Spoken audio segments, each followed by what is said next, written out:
Okay, welcome back. So for Belmont, another year, 2022. Hope you've done okay over the break, Christmas, New Year, and all that, and all the COVID changes, getting kids ready for school, new jobs in some cases, etc., etc.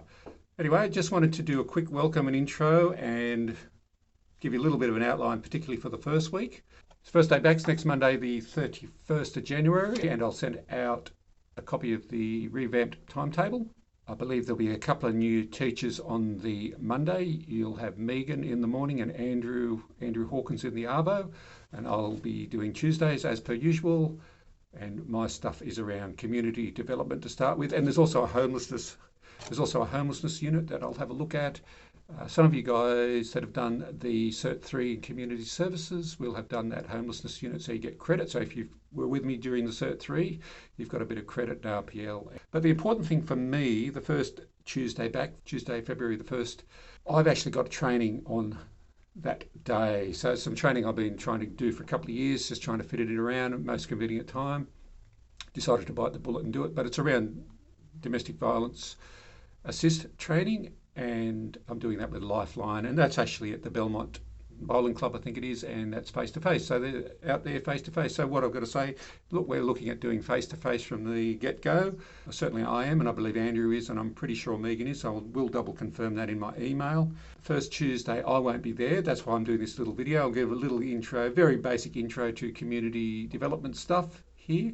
But what I would say about the Tuesday, Vicky Field, the head teacher, will be in on Tuesday morning just to touch base with everyone, make sure everything's okay, talk about, I guess, any concerns would be good, but also looking at your training plans. Everyone's got to have a training plan. Everyone will have a training plan, just making sure that it's up to date and good. And it's a good time to get that sorted. If you're missing a unit for whatever reason, say from last year, one unit or maybe more in some cases, just looking at that and how that might be captured at some point down the track, best way to progress forward.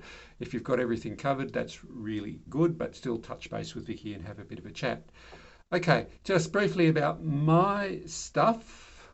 So yeah, as I said, won't be there the first week, but I'll be back, certainly back face to face that second week, which will be Tuesday the 8th. And it's work with community development framework in the morning, CHCC DE003. And I'll put stuff up on iTay for resources and assessments, and I'll email that stuff out as well, or not all of it, but some of it to get us started. 2 assessments, a knowledge assessment, short answer, true, false, etc., that sort of approach. And the first few weeks I will focus on that knowledge stuff in my lessons and PowerPoints and presentations.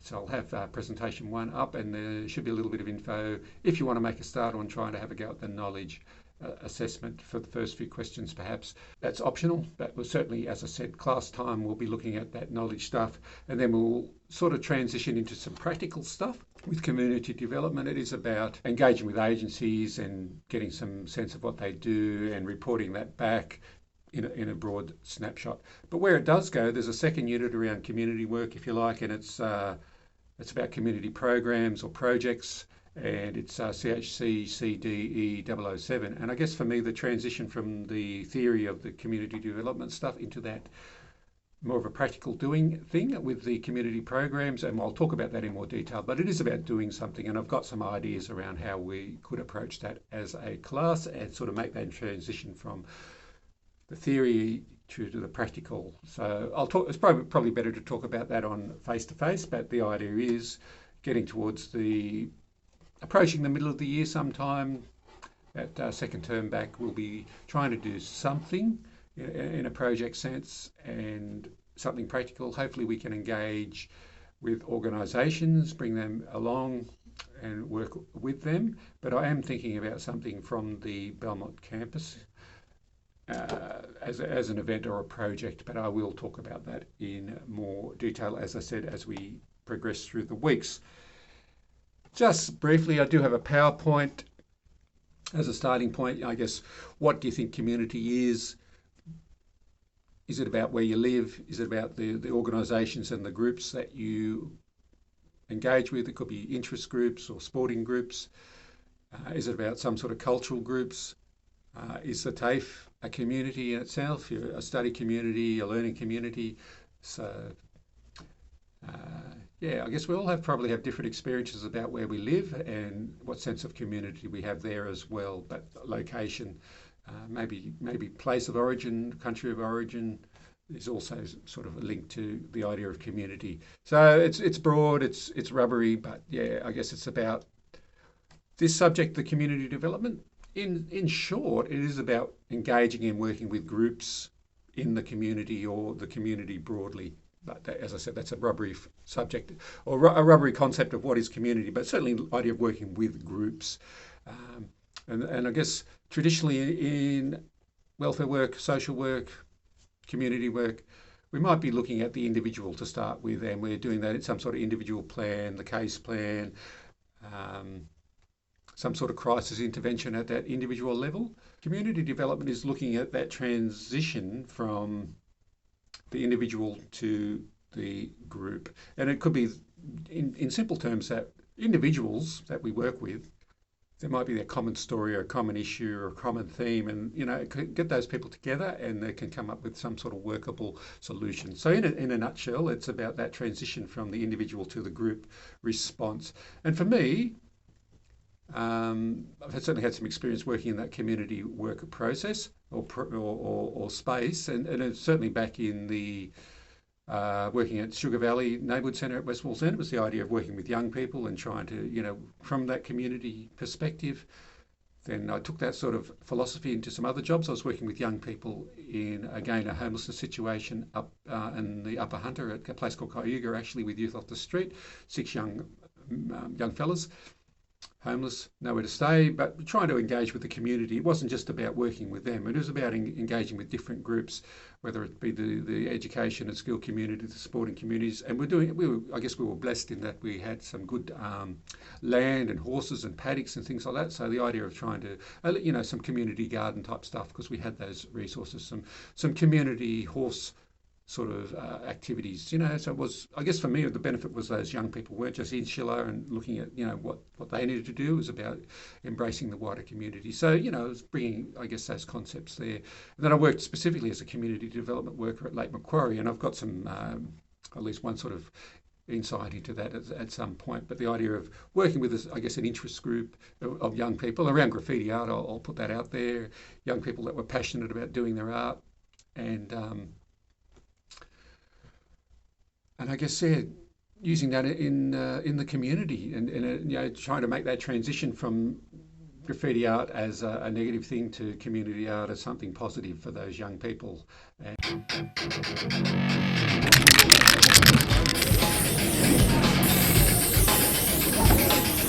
Yeah, I'm Brian, graffiti artist, and I'm doing an underwater city.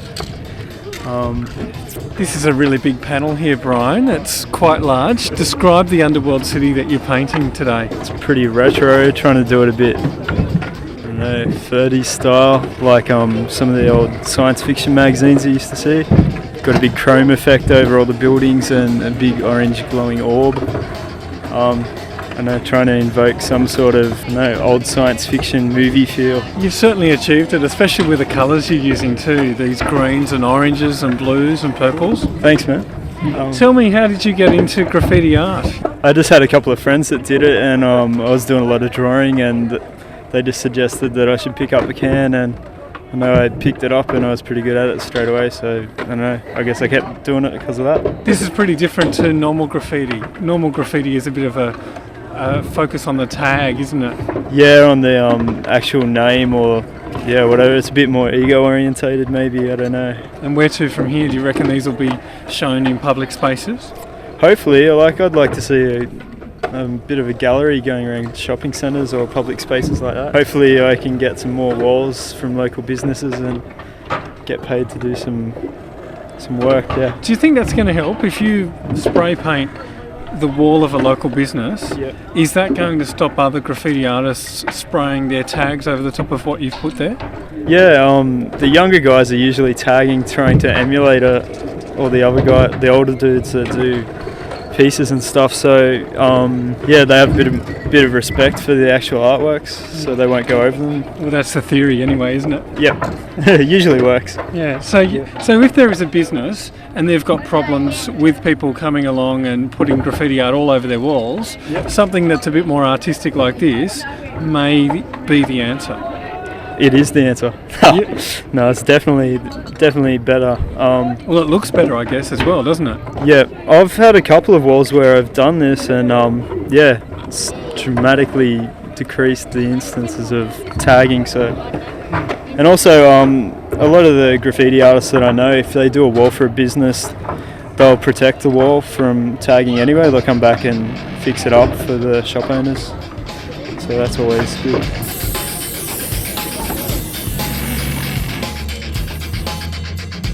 G'day, I'm Anthony Francis, I'm the Community Safety Officer from Lake Macquarie Council. This is part of my brief to the graffiti reduction strategy for the whole of the council, which involves, I guess, two main parts. It's promoting legal art opportunities for young people and also implementing a rapid clean-up service as well for illegal graffiti.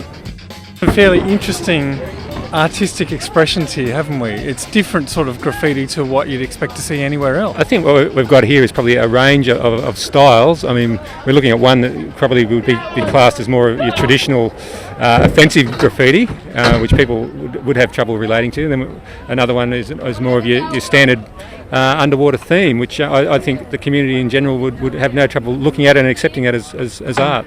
How is this going to stop graffiti in public spaces in the future? What we're doing here is demonstrating ways of doing it legally, and then we're going through all the youth centres in the whole lake area and doing workshops on the boards, and then leaving the boards behind for potential artists or those caught offending to actually access those boards and do their artwork in a legitimate sense. And I think also displaying the opportunity to display what they've done and getting public feedback and hopefully acceptance and gaining more opportunity for legal walls and quality art. So you reckon we'll see more of that sort of thing in the future? Spaces where kids can come along and spray whatever they like? Probably not to that extent where they can come along and spray whatever they like. I think it's more about controlled and public acceptable art and getting young people to move somewhat in some cases to modify their art form. But isn't the whole point of it that they're expressing themselves, and if they're being asked to conform, they may not do it? Yeah, I guess expressing themselves on boards is fine, so there's that opportunities there in youth centres, but I think they have to realise as well, if they want to gain public space to do their artwork, there has to be some negotiation and putting up forward plans and sticking to those plans. Otherwise you're going to end up with a mess, I suppose. I think that's probably the interpretation, yeah. And what do you think about today? We've got all these boards around us, quite a few kids here having a lot of fun. Yeah. It's been a success, do you think? Yeah, I think it's been really successful. A lot of younger kids have certainly expressed an interest to come along to our courses and workshops and experiment on the boards as well. So hopefully we're cutting off or taggers as well in that respect. What I might say, if you do get a chance to have a bit of a Google, Brian, Bryan Itch, ITCH, he's down in Melbourne. He was in the program. He's gone on, and there's another young fellow in the program, Graffiti Dan, or maybe Delts is his tag. You'll find him as an active citizen with his graffiti stuff in Lake Macquarie. And I'm certainly not claiming credit.